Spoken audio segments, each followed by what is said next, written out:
Halo semuanya, bersama kami Deo Petra, Sandina Valius, Vanessa Bonifacia, Cherry Ferlin, Maria Ursula di kelompok 2 dalam tugas sejarah peminatan mengenai Renaissance. Jadi, kami terlebih dahulu akan menjelaskan perjalanan dari munculnya Renaissance. Abad pembaharuan atau Renaissance adalah kurun waktu dari abad ke-14 sampai abad ke-17 Masehi dalam sejarah Eropa.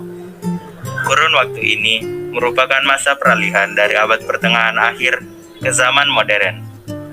Renaissance bermula sesuai krisis abad pertengahan akhir dan berkaitan dengan perubahan sosial besar-besaran. Menurut para pendukung abad pembaruan panjang, abad pembaruan adalah kurun waktu dari abad ke-14 sampai abad ke-17 Masehi. Pandangan tradisional lebih menyoroti aspek-aspek permulaan zaman modern dari Renaissance, sehingga berpendapat bahwa Renaissance adalah keterlepasan dari masa lampau. Tetapi banyak sejarawan dewasa ini lebih menyoroti aspek-aspek abad pertengahannya, sehingga berpendapat bahwa Renaissance adalah kelanjutan dari abad pertengahan. Landasan intelektual dari Renaissance adalah paham humanismenya yang digali dari konsep humanitas Romawi dan ajaran filsafat Yunani klasik yang kembali diminati orang. Misalnya, ajaran filsafat Protagoras bahwa manusia adalah tolok ukur dari segala sesuatu. Pemikiran baru ini mengejawantah di bidang seni rupa, arsitektur, politik, ilmu pengetahuan, dan kesusastraan. Contoh-contoh awalnya adalah perkembangan perspektif dalam membuat lukisan cat minyak dan dihidupkannya kembali ke panen membuat beton. Sekalipun penemuan huruf lepas logam mempercepat penyebarluasan ide-ide sejak akhir abad ke-15, perubahan-perubahan Renaissance tidaklah seragam di seluruh Eropa. Jejak-jejak pertama perubahan Renaissance tampak di Italia seawal-awalnya pada akhir abad ke-13, teristimewa dengan munculnya karya-karya tulisan Dante dan karya-karya lukis Giotto.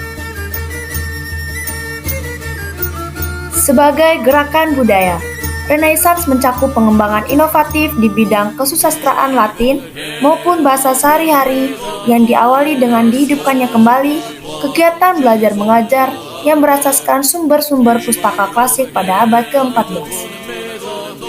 Pengembangan perspektif linier maupun teknik-teknik lain di bidang seni lukis dengan tujuan menghadirkan realitas yang lebih alami pada lukisan, serta reformasi pendidikan yang dilakukan berangsur-angsur tapi menyebar luas kemana-mana. Kontribusi Renaissance di bidang politik adalah pengembangan kebiasaan-kebiasaan dan konvensi diplomasi. Sementara kontribusinya di bidang ilmu pengetahuan adalah tumbuhnya sikap mengandalkan observasi dan penalaran induktif. Meskipun pada masa Renaissance terjadi revolusi dalam berbagai usaha peningkatan intelektual serta ilmu sosial dan kegiatan perbankan, serta akuntansi modern mulai dikenal orang. Sepertinya, Renaissance lebih dikenal karena pengembangan-pengembangan dan kontribusi-kontribusi artistik dari tokoh-tokoh serba bisa seperti Leonardo da Vinci dan Michelangelo yang mengilhami pencetusan istilah manusia Renaissance.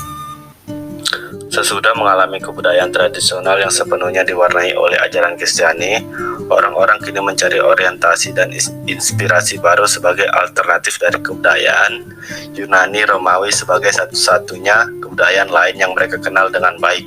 Kebudayaan klasik ini dipuja dan dijadikan model serta dasar bagi seluruh peradaban manusia.